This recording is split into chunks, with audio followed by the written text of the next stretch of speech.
Aw bisimila aw ka don kibaru kan. Ni bɛna lase aw ma aw balimamuso Urukiya Fofana fɛ. Bi ye alamisa ye, février kalo tile 5 san 2026. A don kibaru waati sera. Bakuruba la, balo tila kɛra san. Kunnafoni bɛna ɲɛfɔli kɛ o kan. Haut Conseil ye kalanbulon kuran dɔ sigi sen kan min ɲɛsilen bɛ karamɔgɔw ka hakɛw tɔbɔtɔli la. Kunnafoni bɛna ɲɛfɔli kɛ o kan. Jaka minnu bɛ Bamako yan nɔ u ye kuranɛ kalan dɔ sigi sen kan. Kunnafoni bɛna ɲɛfɔli kɛ o kan. Aw bisimila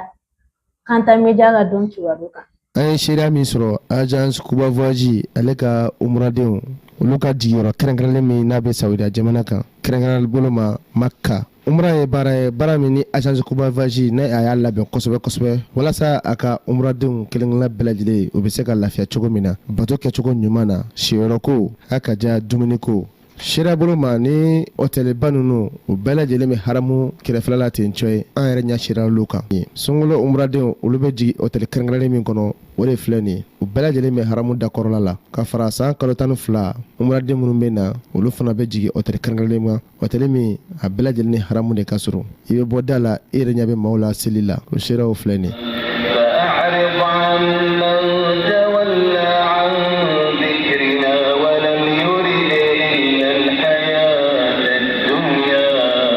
O tɛmɛnen kɔfɛ sa u ka hijidenw bɛ jigi yɔrɔ min na jigiyɔrɔ kɛrɛnkɛrɛnlen don minnu yɛrɛ bɛ haramu yɛrɛ masurunya la ten cogo ye ni tun ye Maka dunanjigiyɔrɔw ye o tɛmɛnen kɔfɛ Madina dunanjigiyɔrɔ olu jaw de filɛ nin ye ale yɛrɛ fana ni haramu ka surun ten i bɛ bɔ i ka hôtel kɔnɔ kɛnɛba in o dɔrɔn de bɛ ani haramu ni ɲɔgɔn cɛ i bɛ se ka tabi fɛnsɛ hali hôtel yɛrɛ da la ka seli haramu nɔfɛ. Kuba Voyage hiji baara ani umra baara a ɲɛdɔn b'aw la. Agence Kuba Voyage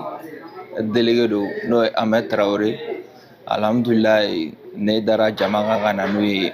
ka na bato kɛ lafiya kɔnɔna la. Alhamdulilayi an ye hôtel ɲɛnama sɔrɔ hôtel min haramu ka surun ɲɔgɔn na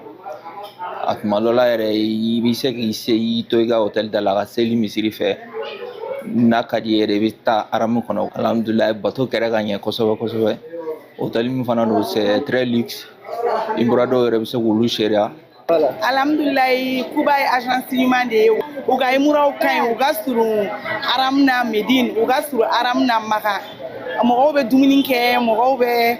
logement ɲuman sɔrɔ mɔgɔw bɛ dayɔrɔ ɲuman sɔrɔ vraiment anw content an ka umra la kojugu. Ka fara o bɛɛ kan agence Kuba Voyage o kɛlen don ka labɛn kɛrɛnkɛrɛnlen kɛ sunkalo hukumu kɔnɔna la ni maa mun bɛ fɛ ka taa tile 15 fɔlɔ kɛ umra la walima maa mun bɛ fɛ ka taa tile 15 laban kɛ walima maa min yɛrɛ bɛ fɛ ka sunkalo kalo kelen bɛɛ lajɛlen kɛ ka tila ka segin ka na seli yɛrɛ fana kɛ i ka jamana la o bɛɛ lajɛlen dayɛlɛlen don aw ye. Kuba Voyage hiji ani umra ɲɛdɔn b'aw la. Du 350 balo dira olu ma sankaw fɛ yen nɔ. An ye seereya min sɔrɔ o kɛnɛ kan o filɛ nin. San mara ɲɛma n'o ye colonel major Usman Sangare ye ale de ye maa fɔlɔ ka balo d'a ma o waleya in kɛra balo tila kurunkɔ karilen ye min bɛna di du 350 ma minnu bɔra u sigiyɔrɔ la ni kana san dugu kɔnɔ yan kalo o kalo fɔ ka taa se kalo 9 ma malo kilo 50 tulu sukaro kilo 10 ani kɔgɔ kilo 3 o de bɛna di nin du kelen-kelenna ma ONG FEDE fɛ n'o ye Femme et Développement ye. Kɔlɔlɔ bɛ jamana in kɔnɔ a kɛra sababu ye ka maa minnu la déplacer ka bɔ u sigiyɔrɔ la ka na fan wɛrɛ fɛ donc jateminɛw y'a jira k'a fɔ a maa ninnu a caman bɛ san commune kɔnɔna na bi an bɛ yan nɔ walasa ka dɛmɛ kunfɔlɔ de di olu ma.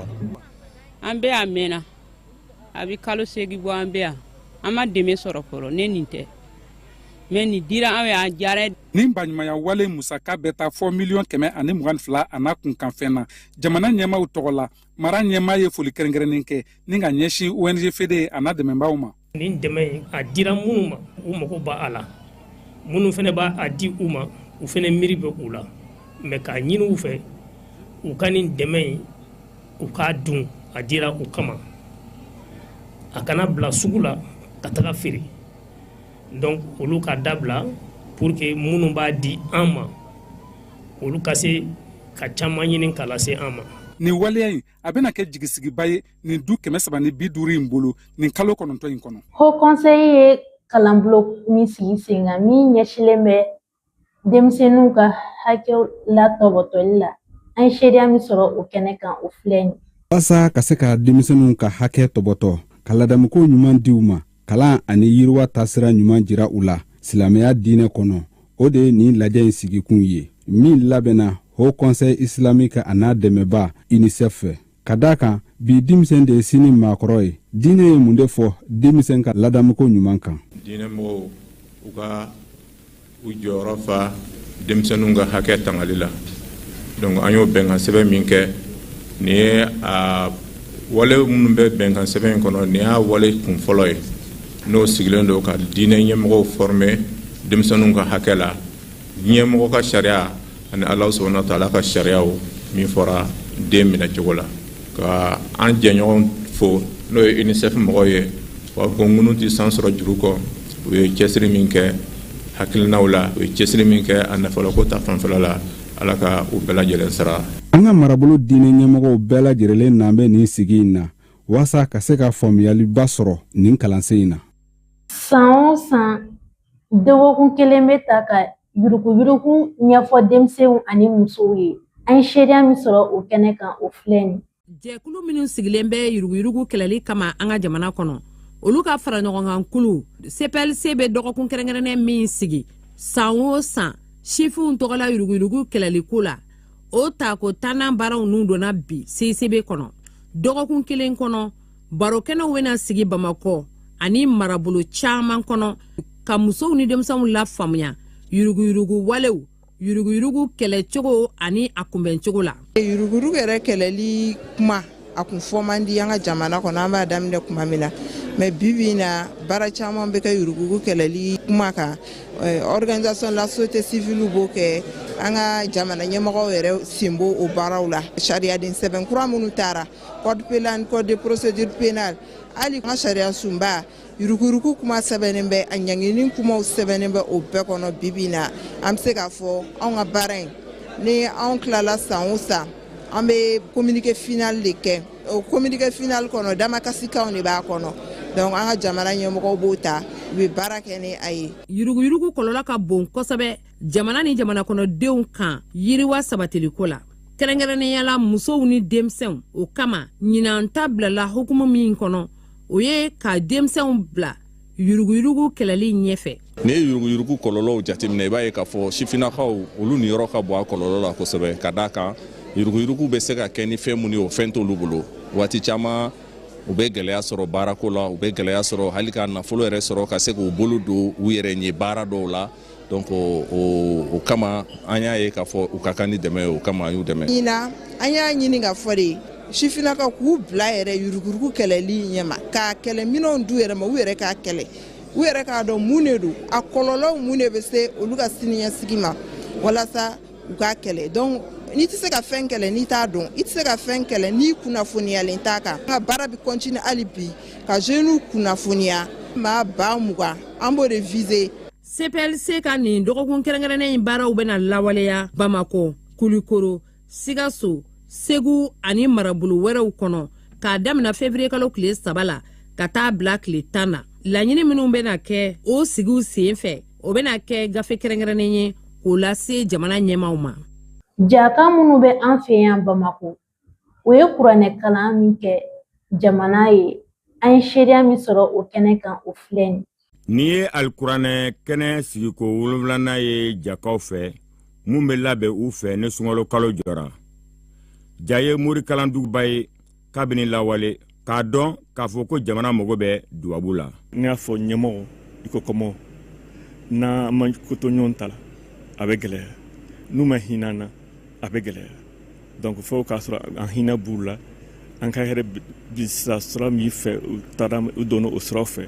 an fana k'o dɛmɛ o sira kan pour que an bɛɛ ka se ka hɛrɛ sɔrɔ ala ma ɲinɛ k'a d'an ma. Ja dugu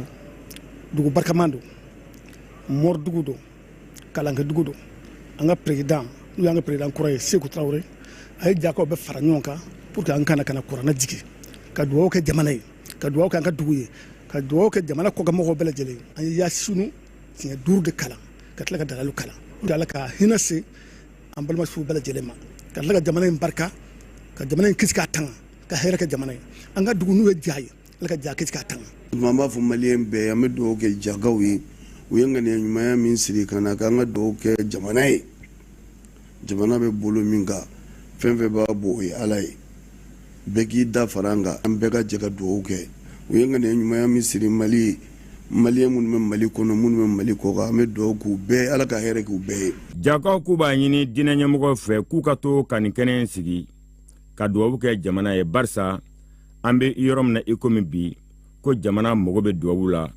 Ni ne bɛ dansigi kɛ aw ka bi don kibaru la min lasera aw ma aw balimamuso Urukiya Fofana fɛ. An b'a fɔ aw kan bɛn diɲɛ waati wɛrɛ.